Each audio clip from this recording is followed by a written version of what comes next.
Hey everyone, this is Courtney from Unbound Medicine. I just wanted to share with you today one of my favorite features that we have available in our resources, and that's Notes. Notes is available in a majority of our resources, but for today, I'm going to work inside of Nursing Central. Say I know I have a quiz coming up, and it has to be about the causes of diabetes. Once I find the area that I'd like to make a note inside of, you can either hold down just a word or you can highlight an entire section, and once you let go, you'll notice Note will appear. Once you press Note, you'll have the availability to make a note in either yellow, green, or pink. Today I'm going to make a note in yellow. No for the quiz coming up.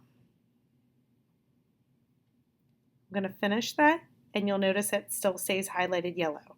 You can go back in there to view the note, or you can go to your home page to visit all of your notes and to be able to get to them easily.